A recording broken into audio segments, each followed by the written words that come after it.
They're about to be paged, I think. It'll be a new experience. Okay. Page 61, adoption of the draft 14-15 annual plan. I'll hand that over to Mr. Drury, please. Yeah, thank you. Thank you, Mr. Chairman. Reason for this report, it's a draft annual plan for the year 14-15. It's to go out to public consultation on the 2nd of April as per our timelines, and when it goes out on the 2nd of April, it goes out for 5 weeks for consultation. There's been a fair bit of development for the draft annual plan to bring it to this council today. There's been a workshop at the 11th of February. There's been a follow-up meeting by council on the 26th of February. The general funded deficit is 7,000 in this document. The document continues with the themes as set out in the long-term plan, and where there have been any changes, this annual plan document refers to changes to what was in the LTP.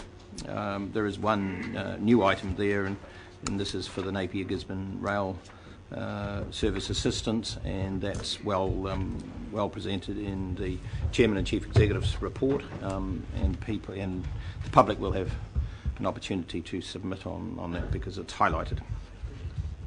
The draft annual plan is as it's attached to your council papers, being checked for layout and spelling changes, so if you've got anything we've missed there, please let Leanne know.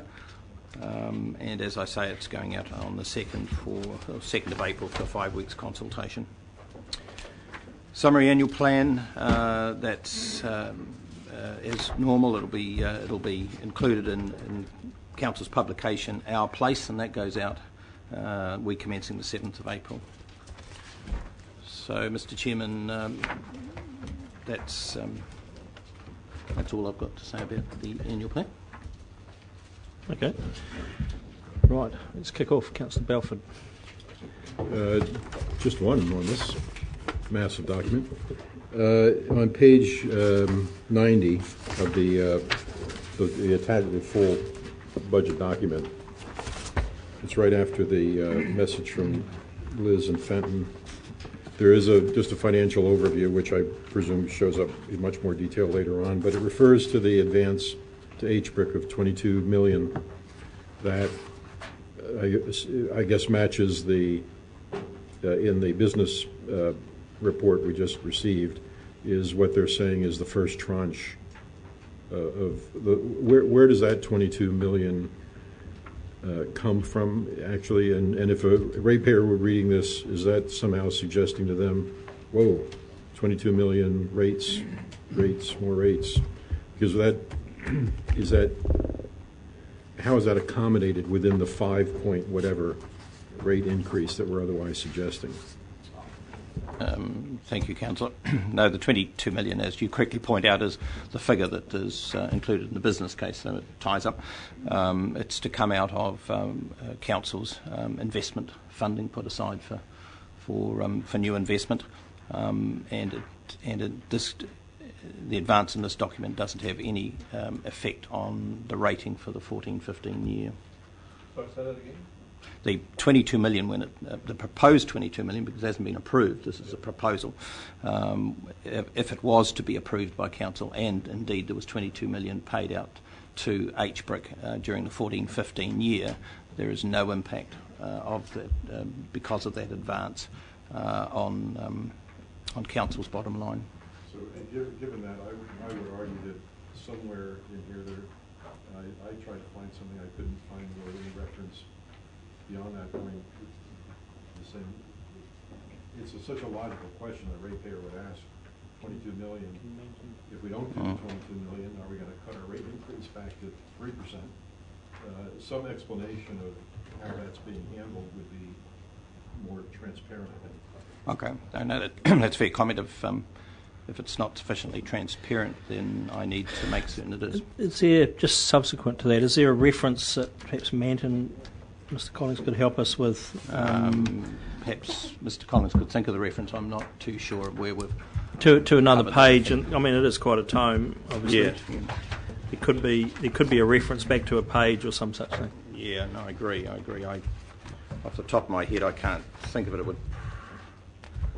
It would probably be in the Chief Executive's report when we actually Say, what about talk up about here? them. Top of page 86, return for water storage, there could be some explanation there of if Yeah. it's approved and this money gets paid. That it doesn't have an effect on. Yes, yeah, that it doesn't have an effect on rates. Yeah, I think that's a good idea. There's also a discussion of it now, I see on page 101, advances to HBRC.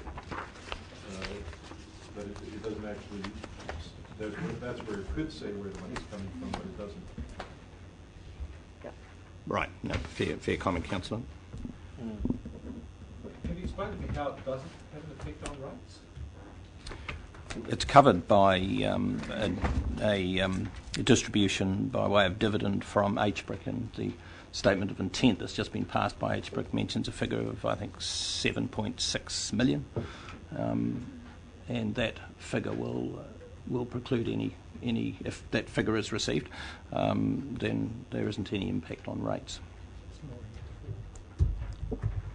Can I, another subsequent to It's that? out of the port. It's out of port dividends. It's out of port dividend. Yeah. Okay. So the port dividends go to HBRC. But if that money wasn't invested in RWSS, for example, wouldn't there be some extra interest income at least? There would be. And that's what There would be. There special would be. dividends pay. Yeah, okay. Further questions? Councillor Bevan. Thank you, Chair. Just going back to the very first pages of the document, I'm having some difficulty with this because it's such a big document.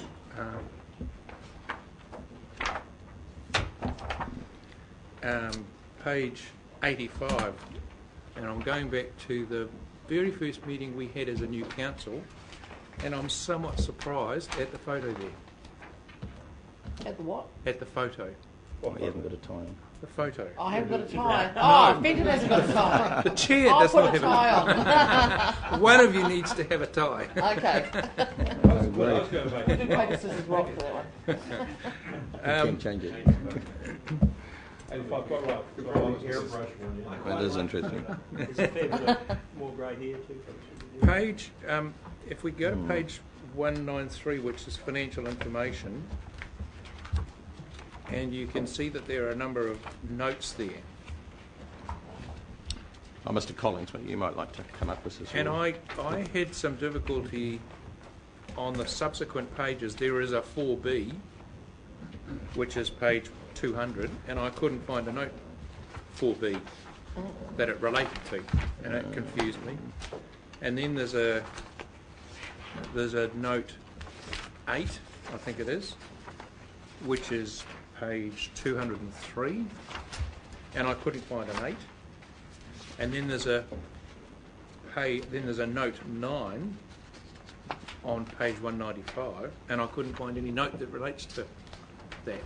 So there's some matching problems here, which got me quite confused. There is a note 9 on page. There is a note 204. 204. There is a note 9 on page 204. If that's helpful. I don't have a page 204. 204, which will be why I couldn't find it. Attachment 4? So you don't have page. Do you have page 203? Oh, note 9, I'm sorry, I never saw it. Yes, thank you. No, that's fine. Thank you. Yeah. And But the others I couldn't. There was another one you mentioned as well? For note 8, For I couldn't find a note 8. 4B. There it is on page 200, it's note 4B.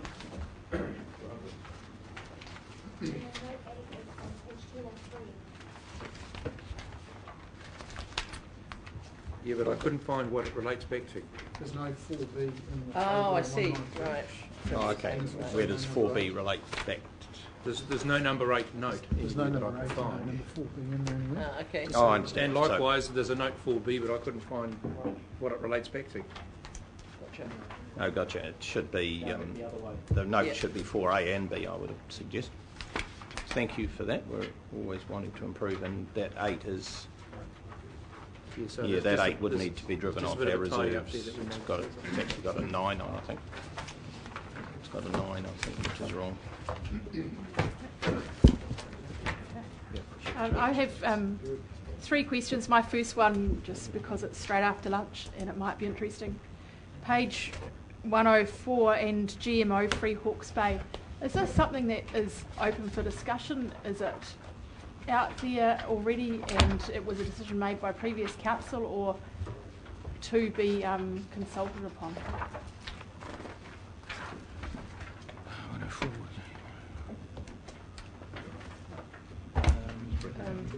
It is included in the LTP, some stuff around some information, I should say, because it did form quite a significant proportion of the submissions that council received, and council decided that it needed to be acknowledged as a key point around sort of region-wide discussion. One of the issues that where it's at the moment, the Environment Court has been considering whether or not the RMA allows or provides for councils to be able to consider GMOs, and they've just released a report, or a finding of one of their court cases around that, which is actually not particularly helpful. It's quite inconclusive. So my understanding is that the latest discussion document on RMA reforms is signalling some clarification around that, which essentially would be that regional and territorial councils cannot regulate GMOs. We're just waiting to see where that lands, really. Yeah. So that won't be something that we're promoting without much further debate. Well, look, that's the regulatory environment. So let's just sort of put that. There's also been requests to council around a more marketing type, branding type issue, which I think is, that's not a part of the RMA at all. So that can, that can be considered separately. So that's still, as far as I'm concerned, that's still live. That discussion to be had. It will be timetabled somewhere in the future. That's my point. Yep. All right. Just as long as we're not accepting it without some robust debate. Okay. My next question, and let's just make a note. Page 110. That was one of the spelling mistakes that I. My next question is around gravel build-up, and I noticed there's a couple of areas where it possibly could be acknowledged, but around significant negative impacts. And perhaps, Mark, you'll be better placed to tell me where it should come in. But we have got some huge gravel build-up issues in Central Hawke's Bay, and I was at a meeting last week with a number of the Upper Tuki scheme people, where they're paying significant rates, have huge gravel build-up due to lack of extraction now taking place, and as a result, their flood protection is being severely compromised. So our stock banks are here and the gravel's aggregating. I'm wondering where we can be influencing a solution to this issue within our annual plan. Certainly, yes, taken that on board from the meeting that we both attended, and Rex. It's an issue that there were a number of issues that were raised at that meeting, what I'm proposing to do, I believe we do have adequate money in the current budgets to start working through that issue. Certainly that's not to say that we won't be seeking more in the LTP once we've sort of quantified it, but that's probably my feeling at the moment, is that we need to do some initial or better quantification of the real problem, plus others that were raised at that meeting, including the issue of paying high rates and having poor drainage. If I can just say high rates, I'm talking about farmers who are paying 30k to regional council and rates, and the neighbours paying 25, another neighbour's paying 15. So they're impacted differently, but rate-wise, but hugely. The whole potential classification system needs to have a look at, see whether it is miles out or partly out, and based on that initial scoping study, which I've already sort of had a conversation with somebody that can undertake that work. We will make some decisions from there, really. So but there needs to be quite a lot more detailed conversation with a range of farmers, I think, before we can quantify how big the issue is.